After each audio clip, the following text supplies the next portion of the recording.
Hello friends, welcome to Pradeep academy. మనం ఇంతకుముందు part 1లో budget గురించి తెలుసుకున్నాము. బడ్జెట్ అంటే ఏంటి, so budget terminology, different terminology ఏంటి అనేది తెలుసుకున్నాము. ఫిజికల్ డెఫిసిట్ అంటే ఏంటి, రెవెన్యూ డెఫిసిట్ అంటే ఏంటి, తర్వాత రెవెన్యూ బడ్జెట్ అంటే ఏంటి, క్యాపిటల్ బడ్జెట్ అంటే ఏంటి, క్యాపిటల్ బడ్జెట్లో ఏమేమి ఉంటాయి, క్యాపిటల్ ఎక్స్పెండిచర్ అంటే ఏంటి, క్యాపిటల్ రిసిప్ట్స్ అంటే ఏంటి, రెవెన్యూ ఎక్స్పెండిచర్ అంటే ఏంటి, రెవెన్యూ రిసిప్ట్స్ అనేది మనం తెలుసుకున్నాము. ఇప్పుడు ఇదంతా ఎకనామిక్ పాయింట్ ఆఫ్ వ్యూలో. ఇప్పుడు మనం ఏంటంటే పాలిటీ పాయింట్ ఆఫ్ వ్యూలో చూద్దాము. సో ఇక్కడ పాలిటీ పాయింట్ ఆఫ్ వ్యూలో అంటే ఏంటంటే మనకి బడ్జెట్ అనేది ప్రొసీజర్ ఎలా ఉంది, ఓకే, బడ్జెట్లో డిఫరెంట్ స్టేజెస్ ఏంటి, ఓకే. సో బడ్జెట్లో తర్వాత సెంట్రల్లో 3 ఫండ్స్ ఉంటాయి: contingency funds, fund of India, consolidated fund of India, okay. So ఇంకో ఫండ్ ఉంటుంది, ఓకే. సో ఈ 3 ఫండ్స్ ఉంటాయి, ఓకే. సో అవేంటో మనం డిస్కస్ చేద్దాము, ఓకే. సో ఫస్ట్ ఏంటంటే బడ్జెట్ ప్రిపేర్ చేసే ముందు ఫస్ట్ ప్రిపరేషన్ చేస్తారనమాట. సారీ, ప్రిపరేషన్ అంటే బడ్జెట్ ప్రిపరేషన్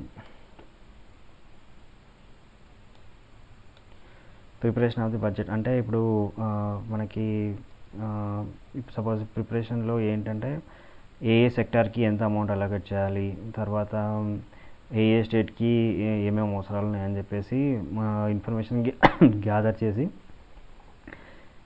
చేస్తారనమాట. దాంట్లో ఈ ప్రిపరేషన్లో చేస్తారనమాట, ఓకే. సో అది ప్రిపరేషన్ ఆఫ్ బడ్జెట్. ఇది వచ్చేసి ఏంటంటే budgetary procedure, okay. So enactment of the budget, okay. So ఈ స్టేజ్లో మనకి 4 సబ్ స్టేజెస్ ఉంటాయి అన్నమాట. అంటే బడ్జెట్ ఆల్రెడీ ప్రిపేర్ అయింది. సో తర్వాత ఏంటి అంటే మనకి ఫిబ్రవరి ఫస్ట్ రోజు ఫైనాన్స్ మినిస్టర్, యూజువల్గా అయితే ఫైనాన్స్ మినిస్టరే బడ్జెట్ని ఇంట్రడ్యూస్ చేస్తారనమాట పార్లమెంట్లో. దాంట్లో ఏంటంటే కొన్ని ఇంపార్టెంట్ ప్రొవిజన్స్ అనేవి బడ్జెట్ ప్రవేశపెట్టే రోజు చదువుతారనమాట. సో దానిని ప్రజెంటేషన్ ఆఫ్ బడ్జెట్ అంటారనమాట. సో అది ఫిబ్రవరి ఫస్ట్కి ప్రజెంటేషన్ ఆఫ్ బడ్జెట్ స్టార్ట్ అవుతుంది. So presentation of budget start అయిన తర్వాత దాన్ని మూవ్ చేస్తారనమాట. ఇంట్రొడ్యూస్ చేసినట్టు మూవ్ చేస్తారు. తర్వాత ఆ రోజు ఏం డిస్కషన్ ఉండదు, ప్రవేశపెట్టిన రోజు ప్రజెంటేషన్ ఆఫ్ బడ్జెట్ రోజు. సో నెక్స్ట్ డే ఏంటంటే కొన్ని రోజుల వరకు జనరల్ డిస్కషన్ ఉంటుంది అనమాట. జనరల్ డిస్కషన్ బడ్జెట్ గురించి జనరల్ డిస్కషన్స్ ఉంటాయి అన్నమాట. ఎవరికైనా అబ్జెక్షన్స్ ఉంటే వాళ్ళు రేజ్ చేస్తారు, ఎవరైనా క్లారిఫికేషన్స్ కావాలంటే వాళ్ళు అడుగుతారు. సో ఇలాంటివి ఉంటాయి అన్నమాట. తర్వాత ఏమవుతుందంటే బడ్జెట్ అనేది డిపార్ట్మెంటల్ స్క్రూటినీకి వెళ్తుంది. సపోజ్ ఇప్పుడు పంచాయతీరాజ్కి కొన్ని అమౌంట్ అలొకేట్ చేశారు, ఓకే, పంచాయతీరాజ్కి. సో పంచాయతీరాజ్కి అలొకేట్ చేశారు. సో పంచాయతీరాజ్కి అలొకేట్ చేస్తే వాళ్ళు కరెక్ట్గా అలొకేట్ చేశారా, లాస్ట్ ఇయర్ స్పెండ్ చేశారా లేదా, మరి ఈ ఇయర్కి ఇంతెందుకు అలొకేట్ చేశారు అనేది స్క్రూటినీ జరుగుతుంది అనమాట. అది డిపార్ట్మెంటల్ స్క్రూటినీ అంటారు అనమాట. ఆ స్టేజ్ అయిపోయిన తర్వాత మళ్ళీ పార్లమెంట్ అనేది సెషన్ కన్వీన్ అవుతుంది అనమాట. సో అప్పుడు ఏమవుతుందంటే ఈ డిపార్ట్మెంటల్కి సబ్మిట్ చేసిన అమౌంట్ ఎంత అనేది ఉంటాయి కదా, దాన్ని వాటిని గ్రాంట్స్ అంటారు అన్నమాట, డిపార్ట్మెంటల్ గ్రాంట్స్ అంటారు. సో ఆ గ్రాంట్స్ని ఓటింగ్కి ప్రవేశపెడతారు అనమాట, ఓకే. సో ఓటింగ్కి ప్రవేశపెట్టిన తర్వాత అప్పుడు స్పీకర్ అడుగుతారు whether these grants can be passed or not అని అడిగితే అప్పుడు ఎవరైనా ఆబ్జెక్షన్ అంటే మెజారిటీ ఏది ఉంటే ఎస్ ఆర్ నో అంటే ఎస్, యూజువల్గా ఎస్ఏ ఉంటుంది కాబట్టి సో అవి ఓటింగ్ ఫర్ గ్రాంట్స్ అనేది పాస్ అవుతాయి అన్నమాట. అయితే తర్వాత ఏంటంటే పాసింగ్ ఆఫ్ అప్రాప్రియేషన్. అంటే ఈ పాసింగ్ ఆఫ్ అప్రాప్రియేషన్ అంటే ఏంటంటే దీన్ని అప్రాప్రియేషన్ బిల్ అని కూడా అంటారు అనమాట. సో ఇందులో ఏంటంటే అమౌంట్ అనేది మనకి పార్లమెంట్ అప్రూవల్ లేని తీసుకోవద్దనమాట. సో ఆ అప్రూవల్ని కావాలంటే ఈ అప్రాప్రియేషన్ బిల్ అనేది ఉండాలన్నమాట. ఓకే,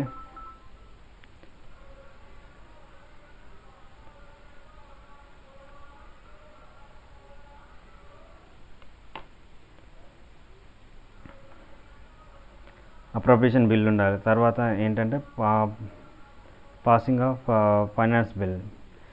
ఇవన్నీ అయిపోయిన తర్వాత మనకి పాసింగ్ ఆఫ్ ఫైనాన్స్ బిల్ అనేది పాస్ అవుతుంది. ఇది బడ్జెట్ బిల్ అంటారు అనమాట. ఓకే, సో దీంట్లో జనరల్ ప్రొవిజన్స్ ఉంటాయి, బడ్జెట్ ప్రొవిజన్స్ ఉంటాయి అన్నమాట. ఓకే, సో అది ఈ budget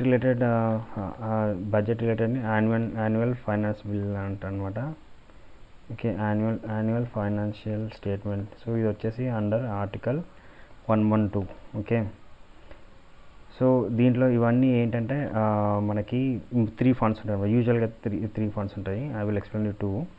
okay, consolidated fund of India అనేది consolidated funds of India, contingency fund of India అనేది 2 ఉంటాయి అన్నమాట. Okay, consolidated fund of India అంటే మన శాలరీస్ కానీ మన గవర్నమెంట్కి వచ్చే రెవెన్యూస్ అన్నీ ఈ కన్సాలిడేటెడ్ ఫండ్ ఆఫ్ ఇండియాలో వెళ్ళిపోతాయి అన్నమాట. ఓకే, సో ఇందులోంచి గవర్నమెంట్ తీసుకోవడానికి రైట్ లేదనమాట, except by approval of the parliament. Parliament approval ఉంటేనే ఈ కన్సాలిడేటెడ్ ఫండ్ ఆఫ్ ఇండియా నుంచి అమౌంట్ తీసుకోవచ్చు అనమాట. సో ఈ ప్రజెంటేషన్ ఆఫ్ బడ్జెట్ నుంచి పాసింగ్ ఆఫ్ ఫైనాన్స్ వరకు ఆల్మోస్ట్ 3 మంత్స్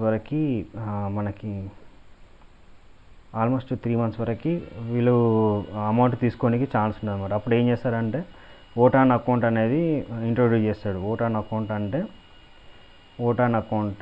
అనేది ఇంట్రొడ్యూస్ చేస్తారు. ఓకే,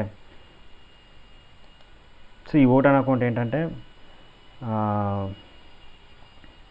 ఈ 3 మంత్స్ వరకు గవర్నమెంట్కి కావాల్సిన ఎక్స్పెండిచర్ని 1/6 ఆఫ్ ది బడ్జెట్ని డ్రా చేయడానికి తీసుకోవడానికి ఛాన్స్ ఉంటుంది అనమాట. అదే ఓట్ ఆన్ అకౌంట్ బడ్జెట్ అంటారు అనమాట. ఓకే, సో ఇదంతా అయిపోయిన తర్వాత ఏమవుతుందంటే execution of the budget execution చేయడానికి అంటే అంటే ఎవ్రీ ఇయర్ మొత్తం జరుగుతుంది అన్నమాట ఎగ్జిక్యూషన్ ఆఫ్ బడ్జెట్. ఒకవేళ బడ్జెట్లో మనీ సరిపోతే రివైజ్డ్ ఎస్టిమేషన్ చేస్తారనమాట. ఓకే, సో అలా ఉంటుంది అన్నమాట ఎగ్జిక్యూషన్ ఆఫ్ బడ్జెట్. తర్వాత ఏంటి, పార్లమెంటరీ కంట్రోల్ ఓవర్ బడ్జెట్ అంటే ఏంటంటే సపోజ్ నీకు ఏమైనా మనీ అనేది అప్రాప్రియేట్గా యూజ్ చేయలేదు అనిపిస్తే అప్పుడు ఏం చేస్తుందంటే పార్లమెంట్లో డిస్కషన్ పెట్టి, సపోజ్ ఇప్పుడు ఈ ఇయర్లో 86,000 crores అనేవి మన్రేగాలో అలొకేట్ చేశారు. బట్ స్పెండ్ చేసింది 65,000 crores స్పెండ్ చేశారనమాట. ఓకే, 65,000 crores స్పెండ్ చేశారు. బట్ రిమైనింగ్ ఆల్మోస్ట్ 19,000 crores అనేవి ఇంకా పెండింగ్లోనే ఉన్నాయి, రిలీజ్ కావట్లేదు. దాని గురించి డిస్కస్ చేస్తారనమాట. సో అది డిస్కస్ చేయడం పార్లమెంట్ కంట్రోల్ చేతుల్లో ఉంటుందన్నమాట. ఓకే, సో ఇది వచ్చేసి పాలిటీ సైడ్ అనమాట. ఓకే, సో ఇంపార్టెంట్ ఆర్టికల్ వచ్చేసి consolidated fund of India.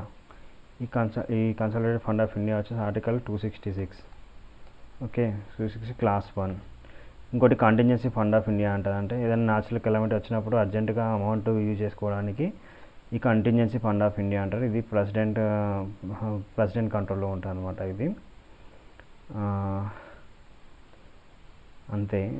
So ఇది బడ్జెట్ గురించి. Okay, from policy perspective. Okay, మీకు అప్కమింగ్ వీడియోస్లో నేను బడ్జెట్లో ఏమేమి ఇచ్చారనేది డిస్కస్ చేస్తాను. Okay, thank you.